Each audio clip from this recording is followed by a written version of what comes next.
Hello everyone, this is your tutor from MadeEasy Biotechnology Education YouTube channel. Here I am going to continue the module number 1 of Universal Human Value and Professional Ethics. So there are few topics which has been remained in that chapter. So I'm just going to complete all these points in one shot. So let's start the discussion of that unit.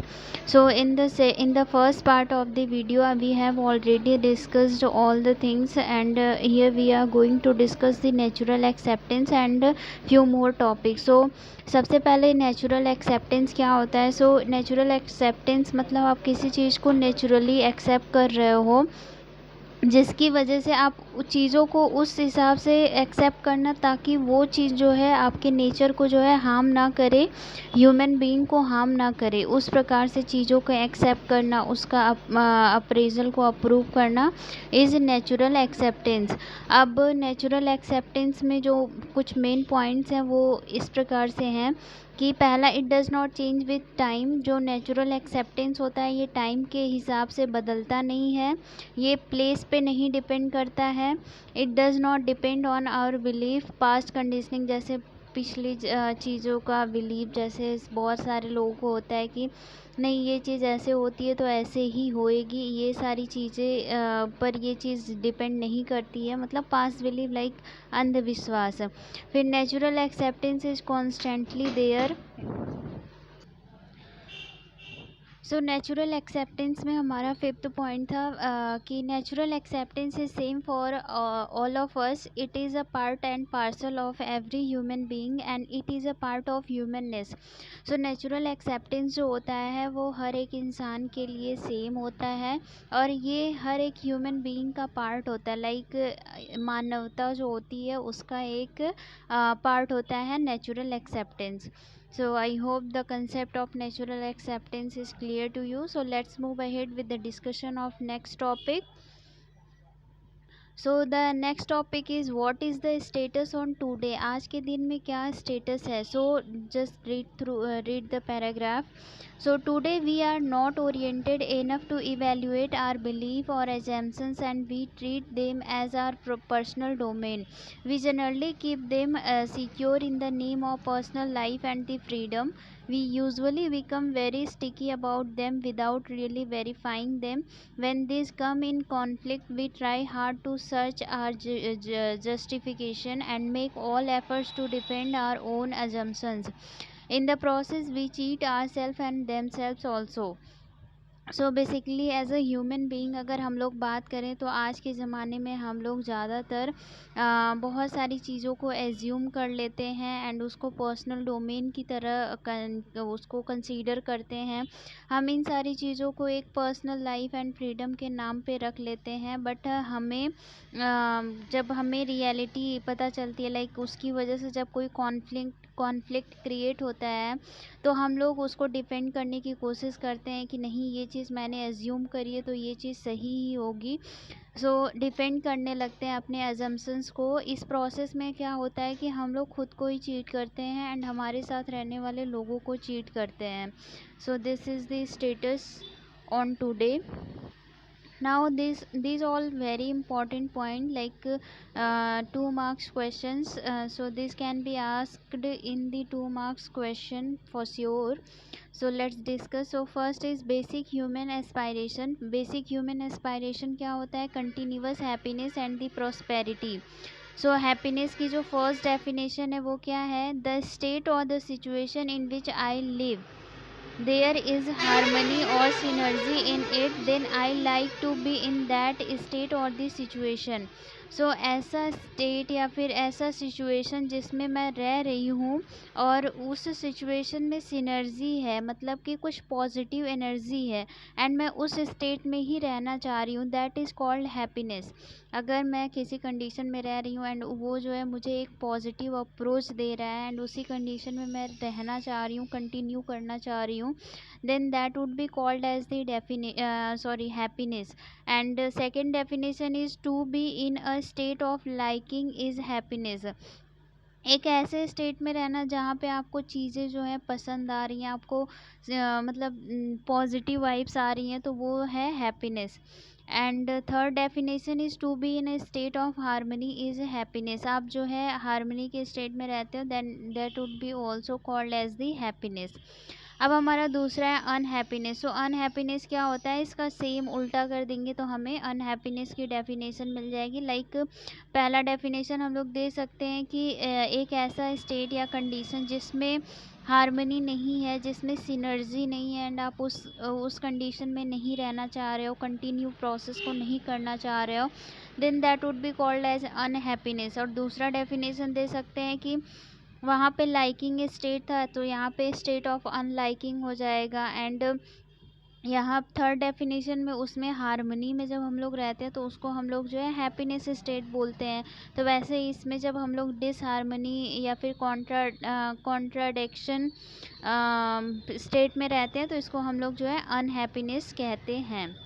Now move ahead. So the next point is the prosperity. So prosperity का क्या definition होता है, so let me clear this point. So prosperity is the feeling of having or making available more than required physical facilities is called the prosperity.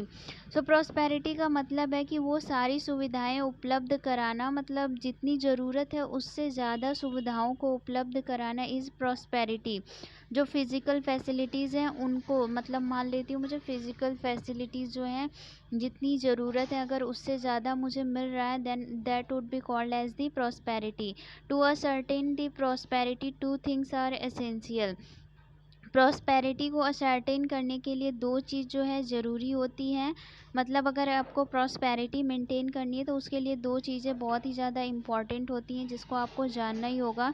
So first is the correct assessment of need for the physical facility. So सबसे पहले आपको जो है assess करना पड़ेगा, examine करना पड़ेगा कि एक्चुअल में किस चीज़ की कौन सी फ़िज़िकल फैसिलिटी है जिसकी ज़रूरत है आपको। फिर उसके बाद second point is the competency of making available more than required physical facilities through production. पहले तो आपने एनालाइज कर लिया कि आपको क्या क्या चाहिए। एनालाइज करने के बाद उन चीज़ों को जितनी ज़रूरत है उससे ज़्यादा उपलब्ध कराना इज़ अ प्रॉस्पेरिटी। अब हमारा नेक्स्ट है वेल्थ। सो वेल्थ क्या होता है, सो वेल्थ जो होता है ये एक फिज़िकल चीज़ होती है, मतलब it is a physical thing. It means having money, having a lot of physical facility और बोथ। सो इसका मतलब होता है कि आपके पास पैसा है एंड आपके पास बहुत सारी फिज़िकल फैसिलिटीज़ हैं या फिर दोनों चीज़ें, then that would be called as the wealth. मतलब कि कितना आपके पास पैसा है, कितना संपत्ति है, so all this things would be considered under the wealth. अब वेल्थ की डेफिनेशन क्या है एंड वेल्थ और प्रॉस्पेरिटी इन दोनों के बीच में डिफरेंस क्या होता है। सो वेल्थ का मतलब होता है accumulating more and more wealth while feeling deprived.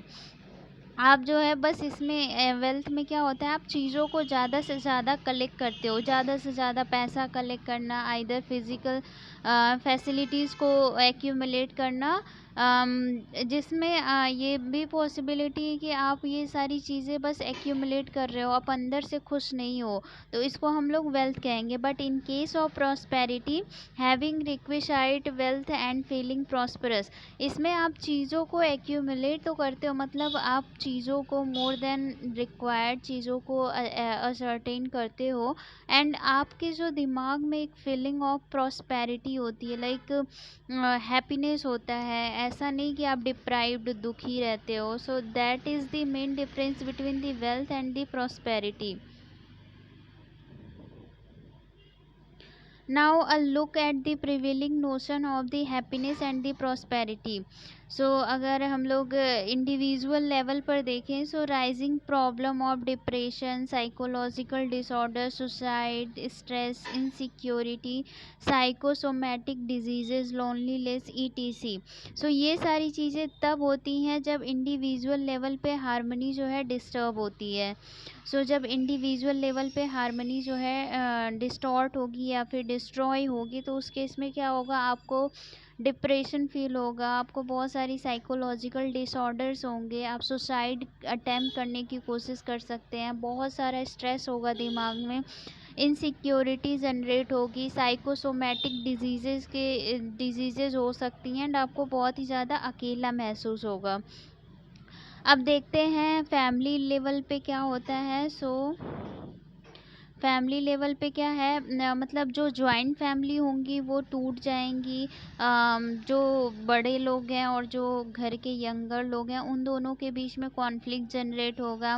Relationship के बीच में इनसिक्योरिटी आ जाएगी, डिवोर्स होने लगेंगे, dowry, tortures, wasteful expenditure in the family function. ये सारी चीज़ें कब होती हैं? जब फैमिली हार्मनी जो है डिस्टर्ब होती है। अब है हमारा third, at the level of the society. Society level पे जब हार्मनी डिस्टर्ब होती है तो इसकी वजह से क्या होता है, जो कम्युनलिज्म होता है ये बढ़ जाता है। जो जाति प्रथा है या फिर जातिवाद है ये बढ़ जाता है। लोग जो है एक दूसरे को डिस्क्रिमिनेट करते हैं कास्ट के बेसिस पे। बहुत सारी चीज़ें होती हैं जिसकी वजह से सोसाइटी में बहुत सारी प्रॉब्लम्स देखने को मिलती हैं। अब नेचर लेवल पे देखें तो ग्लोबल वार्मिंग हो गया। अगर आप जो है नेचर हार्मनी को मेंटेन नहीं कर पा रहे हो उस केस में ग्लोबल वार्मिंग देखने को मिल सकता है, जिसमें air, water, soil and the noise pollution होते हैं। ये सारे पोल्यूशन देखने को मिल सकते हैं। फिर जो रिसोर्सेज हैं, लाइक जो नेचुरल रिसोर्सेज हैं ये धीरे धीरे डिप्लीट करने लगेंगे, मतलब ख़त्म होने लगेंगे। जो मिनरल्स हैं, मिनरल ऑयल्स हैं और जो फर्टिलिटी है सॉयल्स की, ये सारी चीज़ें जो है धीरे ख़त्म होने लगेंगी। So this all happen when the harmony is disturb at the level of the nature. So I hope this is clear to you. So let's move ahead with the discussion, and here the example is like program to fulfill the basic human aspiration. So आपको यहाँ पे identify करना है कि कौन सी चीज़ें hardware and कौन सी चीज़ें जो है सॉफ्टवेयर है। अब बिग कार, अगर लिस्ट ऑफ वांट्स हैं कि इसमें आपको कौन सी चीज़ें चाहिए। मान लेते हैं आपको एक बड़ी कार चाहिए, तो एक ये जो है फिजिकल प्रॉपर्टी है। इसको हम लोग हार्डवेयर में कंसीडर करेंगे। हैप्पीनेस है, ये एक सॉफ्टवेयर कंसीडर करा जाएगा, क्योंकि हैप्पीनेस को आप टच नहीं कर सकते, आप इसको बस महसूस कर सकते हो। So that is why it is called as the software. Sorry. यहाँ पे हमारा लाइक बिग बाइक है तो ये भी हार्डवेयर, कोई फिज़िकल फैसिलिटीज़ की तरह है ये। ऐसे ही बहुत सारे एग्जांपल्स दिए हुए हैं, and I am giving you a work to identify what is hardware and what is software. I have mention somewhere like what is hardware and which one is hardware and which one is software. Remaining are your work. Please mark all these points like which one is a hardware and which one is software according to you. Now move ahead with the discussion. Hardware का मतलब है कि it is our need, ये हमारी need है। जैसे physical facilities होती हैं इन सारी चीज़ों को। हैप्पीनेस के लिए हमें जो है फिज़िकल प्रॉस्पेरिटी चाहिए होती है और फैसिलिटी चाहिए होती है। हैप्पीनेस के साथ मतलब आप खुश हो, तो इसका मतलब ये नहीं कि आप मतलब खुश हो तो सारी चीज़ें आपकी इसी से फुलफ़िल हो जाएंगी। प्रॉस्पेरिटी को मेंटेन करने के लिए आपको बहुत सारी फिज़िकल फैसिलिटी की रिक्वायरमेंट भी होगी। फिज़िकल फैसिलिटी जो है ह्यूमन के लिए नेसेसरी तो है बट सफिशिएंट नहीं होती है। फिर इसके बाद फिज़िकल फैसिलिटी में हमारा दो आता है, लाइक एक ह्यूमन के लिए और एक एनिमल के लिए। ह्यूमन के लिए फ़िज़िकल फैसिलिटी जो है नेसेसरी है लेकिन सफिशिएंट नहीं है, बट एनिमल के लिए जो फ़िज़िकल फैसिलिटी है वो नेसेसरी भी है, सफिशिएंट भी है। लाइक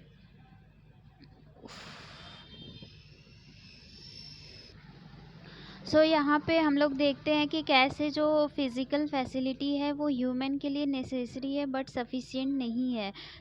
यहाँ पे एज एन एग्जांपल लेते हैं, let's suppose there is a girl whose name is Neha. Let Neha is hungry and she wants food. Her requirement is food, but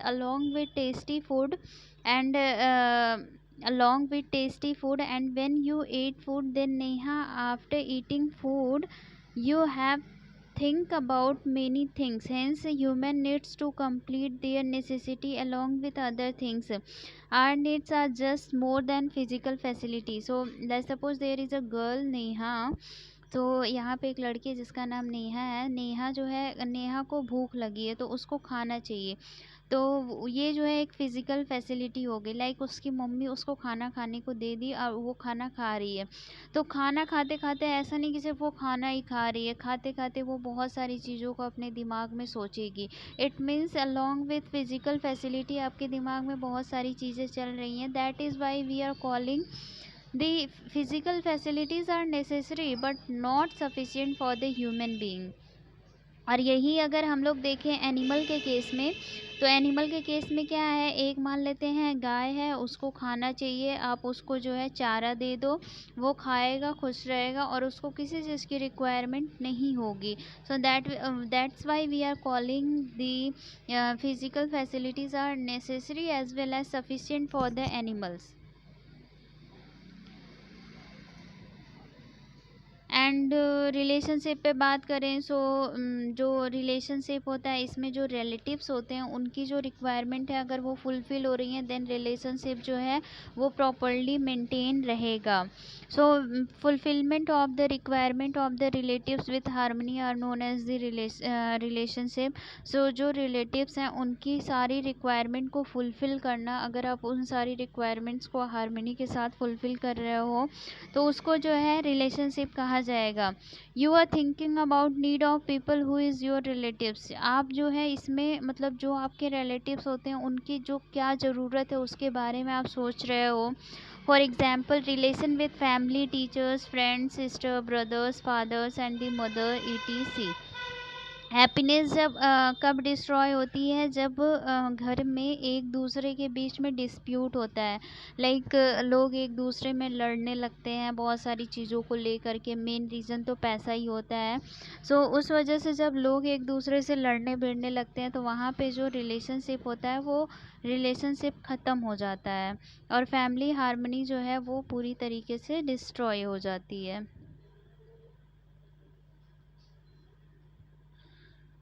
So same thing is here also.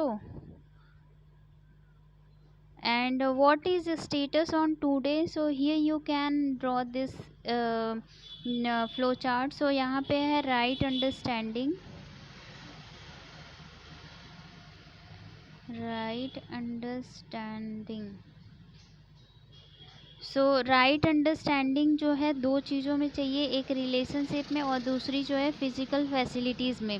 Human के case में कौन सी physical facility जो है necessary है, कौन सी नहीं, और physical facility जो है ह्यूमन बींग्स के लिए ये नेसेसरी होती हैं बट कंप्लीट नहीं होती, and in case of animal it is necessary as well as complete also. और यही रिलेशनशिप में क्या है कि अगर आपकी राइट अंडरस्टैंडिंग है, एक दूसरे के साथ आप हार्मनी मेंटेन कर पा रहे हो, then that would be called as the relationship. अब है हमारा ये चार term which are very important and the full form of all this terms can be asked in your examination. So please go through the full form of these 3 points. So SVDD, SSDD and SSSS। सो ये तीनों points बहुत ही ज़्यादा important हैं, कुछ नहीं तो 2 marks में तो ज़रूर पूछे जाएंगे। सो SVDD का फुल फॉर्म क्या है? SVDD का मतलब साधन विहीन दरिद्र दुखी, और SSDD का मतलब साधन संपन्न दरिद्र दुखी, और SSSS का मतलब है साधन संपन्न सुखी समृद्धि। फिर है ह्यूमन, जो ह्यूमन कॉन्शियसनेस होता है, इसके 3 कंपोनेंट्स होते हैं। पहला है right understanding, relationship and the physical facility, जिसको हमने वहाँ पे रिप्रेजेंट किया था। सो ये हो गया हमारा राइट अंडरस्टैंडिंग, ये हो गया रिलेशनशिप एंड ये हो गया फिजिकल फैसिलिटी। फिजिकल फैसिलिटी में 2 चीज़ें आ गई, एनिमल के लिए और ह्यूमन के लिए। सो ह्यूमन के लिए necessary as well as sufficient, और ह्यूमन के लिए नेसेसरी बट नॉट सफिशिएंट। अगर रिलेशनशिप को मेंटेन करना है तो हार्मनी को हमें जो है मेंटेन करना पड़ेगा। अब देखते हैं ह्यूमन कॉन्शियसनेस क्या होता है। सो ह्यूमन कॉन्शियसनेस में 3 चीज़ें चाहिए, right understanding, physical facility, relationship and human aims are human consciousness. और एनिमल कॉन्शियसनेस की बात करें तो it constitute only the physical facility and their aim of completion of getting food. So human consciousness और animal consciousness की बात करें तो ह्यूमन कॉन्शियसनेस में 3 चीज़ें आती हैं, right understanding, physical facilities and relationship. और एनिमल कॉन्शियसनेस में देखें तो फिजिकल फैसिलिटी ही बस होती है, और इसका जो फिजिकल फैसिलिटी का फुलफिलमेंट होता है वो सफिशिएंट होता है और नेसेसरी होता है, दोनों चीज़ें हैं। So right understanding is the solution of all the problem, that is have problems at multiple levels leading to unhappiness and having a feeling of deprivation and destroying the nature. All this can be resolved by the right understanding. So right understanding जो है ये आपके अंदर सही समझदारी है तो ये सभी चीज़ों का सल्यूशन होता है। जैसे कि आपके पास बहुत सारी प्रॉब्लम्स हैं मल्टीपल लेवल पे, सो इसकी वजह से क्या होगा, प्रॉब्लम्स की वजह से आप खुश नहीं रहेंगे एंड जिसकी वजह से आपके मन में जो है फीलिंग ऑफ डिप्राइवेशन आएगी एंड ये जो है नेचर को डिस्ट्रॉय करेगी। सो इन सारी चीज़ों को रिजॉल्व करने के लिए हम लोग राइट अंडरस्टैंडिंग अप्रोच को यूज़ कर सकते हैं। सो राइट अंडरस्टैंडिंग जो होता है ये दोनों चीज़ को कंट्रोल करता है, रिलेशनशिप को और फिजिकल फैसिलिटी को। लाइक अगर आपके पास राइट अंडरस्टैंडिंग है तो आप जो है रिलेशनशिप में अच्छे रहोगे एंड जो रिलेशनशिप है वो बहुत स्मूथली चलेगा। लेकिन अगर आपके पास राइट अंडरस्टैंडिंग ही नहीं है तो रिलेशनशिप का कॉन्सेप्ट ही ख़त्म हो जाएगा, हार्मनी मेंटेन ही नहीं हो पाएगी। और यही केस फिज़िकल फैसिलिटीज़ में भी है। अगर आप राइट अंडरस्टैंडिंग के साथ फिज़िकल फैसिलिटी को असेस कर रहे हो एंड उसको फुलफ़िल कर रहे हो, so that would be more than sufficient for maintaining the harmony. So that's why here we are calling the right understanding controls both, that is the relationship and the physical facilities. So now move ahead with the discussion. So what is the solution? हमने देखा कि status क्या है आज के ज़माने में, अब उस चीज़ का सल्यूशन क्या है। सो राइट अंडरस्टैंडिंग ये दोनों चीज़ को कंट्रोल कर रहा है, रिलेशनशिप। सो रिलेशनशिप का मतलब है कि जो एक दूसरे के साथ रिलेशनशिप है, लाइक आप अपने घर में हो तो आपके मम्मी पापा दादी भैया दीदी जो लोग हैं एक दूसरे के साथ रह रहे हैं और एक दूसरे के साथ एक sense of synergy like positive vibes create कर रहे हैं, तो वो जो है एक रिलेशनशिप में रह रहे हैं। और इसको मेंटेन करने के लिए ये है कि आप उनकी रिक्वायरमेंट को फुलफ़िल करो। और फिज़िकल फैसिलिटीज़ में क्या है कि आप पहले डिसाइड करो कि आपको रिक्वायरमेंट है क्या, फिर दूसरी चीज़ उस रिक्वायरमेंट को फुलफ़िल करो जितनी ज़रूरत है उससे ज़्यादा, सो दैट जो प्रॉस्पेरिटी का सेंस है वो आ सके। सो राइट अंडरस्टैंडिंग क्या है? So right understanding is needed in myself. I need to study myself, the human being and the entire nature existence of which I am a part. So right understanding का मतलब है कि मुझे right understanding की ज़रूरत है। मुझे खुद को पहले समझना है, खुद की एकदम एनालिसिस करनी है, ह्यूमन बीइंग की एनालिसिस करनी है एंड पूरे नेचर या फिर पूरे एग्जिस्टेंस की स्टडी करनी है जो कि जिसकी मैं एक पार्ट हूँ। फिर relationship, so we are in relationship with people other human beings. So हम लोग रिलेशनशिप में तब आते हैं जब हमारा कोई रिलेशन होता है, जब एक दूसरे से पर्सन जो है एक दूसरे से अटैच्ड होते हैं, then we will call them as they are in the relationship.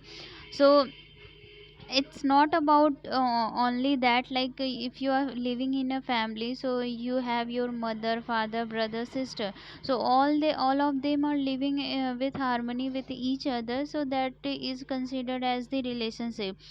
This comprise of our family, as I have already told you, and all other people which we call as society. So society में रहने वाले लोगों के साथ आपका क्या संबंध है, आप उनके साथ किस हिसाब का व्यवहार करते हो, ये सारी चीज़ें जो है रिलेशनशिप के अंदर आएंगी। अब है physical facility. So physical facility में वो सारी चीज़ें आती हैं जिनको हम लोग जो है यूज़ करते हैं, जो हमें नेचर से मिलता है। Thus in order to have happiness and ensure its continuity we need to ensure the harmony in all state. So अगर हमें कंटिन्यूस हैप्पीनेस एंड प्रॉस्पेरिटी चाहिए तो इसके लिए ये ज़रूरी है कि जो हार्मनी है वो चारों लेवल पे मेंटेन हो, individual family society and nature. अगर हम लोग इसमें से किसी को भी इग्नोर करते हैं, लाइक मैं मान लेती हूँ कि मैं individual, family and society harmony को मेंटेन कर रही हूँ और नेचर या फिर जो एग्जिस्टेंस हार्मनी उसको मैं नहीं मेंटेन कर पा रही हूँ, तो इस केस में क्या होगा कि जो कंटिन्यूअस हैप्पीनेस एंड प्रॉस्पेरिटी का गोल है वो फुलफिल नहीं हो पाएगा। लेवल्स ऑफ आवर लिविंग, इसमें भी यही चारों चीज़ें हैं, माई सेल्फ या फिर individual level of living, family level of living, society level of living and the nature level of living. So this is a topic which is mentioned in your syllabus. So this is actually similar to the harmony. So you can write all the points which I have told you in the concept of harmony and their types. So here you can mention all of them according to your answer. Desire और process और method of continuous happiness and prosperity. Method क्या होते हैं continuous happiness and prosperity के? Understanding and being in all harmony level individual. चीज़ों को समझना और जो चारों लेवल की हार्मनी है उसको जो है मेंटेन करना. फिर हमारी लाइफ के एस्पायरेशंस क्या हैं? Continuous happiness and prosperity is our basic aspiration of life. फिर उसके बाद है human and the animal consciousness. ये क्या होता है? Right understanding controls both relationship and the physical facility. अगर रिलेशनशिप मेंटेन हो पा रहा है तो इसकी वजह से एक म्यूचुअल हैप्पीनेस देखने को मिलेगा, और फिजिकल फैसिलिटी की फुलफिलमेंट या फिर रिक्वायरमेंट फुलफिल हो पा रही है तो that would lead to the mutual prosperity. अब इसके बाद थर्ड चीज़ जो है हमारी, जो यहाँ पे फिज़िकल फैसिलिटी है ह्यूमंस के लिए, एनिमल के लिए देखते हैं. ह्यूमन के लिए जो फिज़िकल फैसिलिटी है नेसेसरी है बट सफिशिएंट नहीं है, और एनिमल के लिए नेसेसरी भी है और सफिशिएंट भी है. To live society on the basis is called the animal consciousness.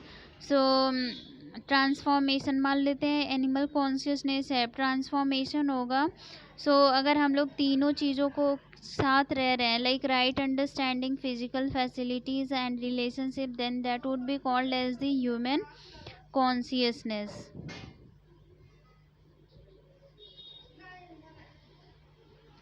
Now animal consciousness क्या होता है? एनिमल कॉन्शियसनेस मैंने बहुत बार बता चुका है कि एनिमल कॉन्शियसनेस एक ऐसी चीज़ होती है जहाँ पे जो एनिमल्स होते हैं उनको जो है फिज़िकल फैसिलिटी की ज़रूरत भी होती है एंड वो चीज़ जो है उनके लिए सफिशिएंट भी होती है. To live on the basis of physical facility, physical facility के बेसिस पे रहना is called as the living in animal consciousness. We say this because animals are anyway doing this. If we observe a cow or a goat, they are continuously occupied in getting some physical input from the environment.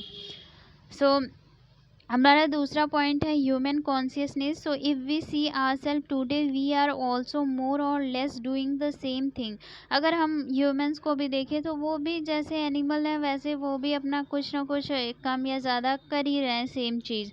The only difference is we do it with more sophistication. It means that we end up packaging our food, make fancy gadgets, but at the end of the day physical facilities are all that we are working for.